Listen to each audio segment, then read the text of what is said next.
আপনার মোবাইলে প্লে স্টোরে আইডি কিভাবে খুলবেন? আপনি যখন নতুন মোবাইল কিনেন তখন যখন প্লে স্টোর খুলতে যান এরকম একটা ইন্টারফেস আসে।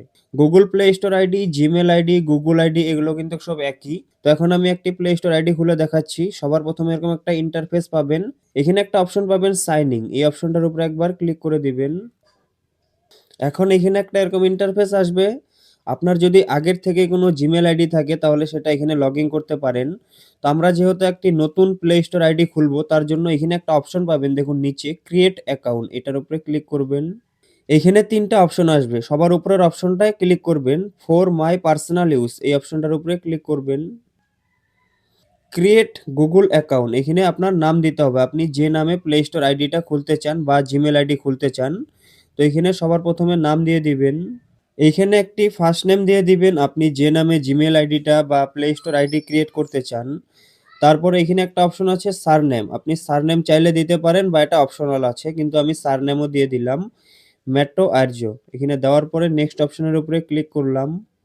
এখানে বেসিক ইনফো আপনার এখানে ডেট অফ বার্থটা দিতে হবে আর এখানে জেন্ডার সিলেক্ট করতে হবে। তো আপনি চাইলে এখানে অরিজিনাল ডেট অফ বার্থও রাখতে পারেন বা কোনো র‍্যান্ডম ডেট অফ বার্থও দিতে পারেন। তো আমি একটি র‍্যান্ডম ডেট অফ বার্থ দিয়ে দিচ্ছি এখান থেকে সাপোজ 25 জুন 1998 আমি একটি র‍্যান্ডম ডেট অফ বার্থ দিয়ে দিলাম। জেন্ডারের জায়গায় আপনি মেল ফিমেলটা সিলেক্ট করে নিবেন। আমি মেল সিলেক্ট করে নিলাম। জাস্ট এখান থেকে এতটুকু কাজ করার পরে নিচে একটা অপশন পাবেন নেক্সট এটার উপরে ক্লিক করবেন। এখানে এরকম একটা অপশন আসলো চয়েস ইওর জিমেল অ্যাড্রেস। এখানে আমাকে ২ টা জিমেল অ্যাড্রেস বানিয়ে দিয়েছে। এখন আমার যেটা ভালো লাগবে সেটা আমি এখান থেকে সিলেক্ট করে নিতে পারবো।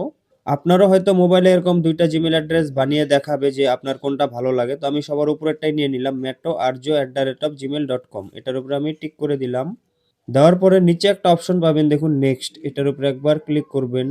ক্রিয়েট এ স্ট্রং পাসওয়ার্ড এখন আপনার জিমেল আইডির জন্য এখানে একটা স্ট্রং পাসওয়ার্ড রাখতে হবে ৮ সংখ্যার। তো পাসওয়ার্ডটা আমি এখানে রেখে দিচ্ছি। আপনিও এখানে একটি পাসওয়ার্ড রেখে দিবেন স্ট্রং ভাবে। পাসওয়ার্ডটা রাখার পরে নেক্সট অপশন পাবেন এখানে এটার উপরে একবার ক্লিক করে দিবেন। এখানে একটা এরকম ইন্টারফেস আসবে অ্যাড ফোন নাম্বার পেজটা অল্প উপর দিকে নিবেন। আপনি যদি ফোন নাম্বার অ্যাড করতে চান তাহলে ইয়েস আই এম ইন এটার উপরে ক্লিক করবেন। আমি এখন ফোন নাম্বার অ্যাড করব না। তার জন্য স্কিপের উপরে এখানে ক্লিক করে দিলাম। এখানে দেখাবে রিভিউ ইওর অ্যাকাউন্ট ইনফো। আমাদের এখন এই জিমেল আইডিটা রেডি হয়ে গেল। তারপর এখানে একটা অপশন পাবেন নেক্সট এটার উপরে ক্লিক করবেন। প্রাইভেসি অ্যান্ড টার্মস এই পেজটা আমি এখন অল্প ব্লার করে দিচ্ছি প্রাইভেসি ইস্যুর জন্য। পেজটা আমি একদম উপর দিকে নিয়ে যাব।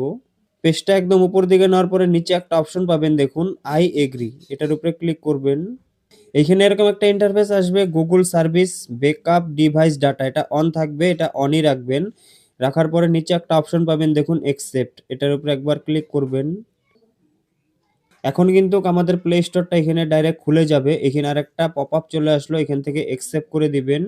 এখন কিন্তু আমাদের প্লে স্টোরটা এখান থেকে ওপেন হয়ে গেল। আমরা প্লে স্টোর আইডি ক্রিয়েট করে নিলাম। এই কোণাতে আপনার প্রোফাইল পাবেন। এটার উপরে একবার ক্লিক করলে এখানে আমরা আমাদের জিমেল আইডিটা দেখতে পারবো বা প্লে স্টোর আইডি এটা আমরা এখান থেকে দেখতে পারবো। তো এখন কিন্তু আমি প্লে স্টোর থেকে সব অ্যাপস ডাউনলোড করে নিতে পারবো। তো দেখলেন বন্ধুরা প্লে স্টোর আইডি কিভাবে খুলে। তো এই ছিল আজকের ভিডিও আর এই ভিডিওটা যদি আপনার উপকারে আসে তাহলে প্লিজ চ্যানেলটা সাবস্ক্রাইব করতে ভুলবেন না।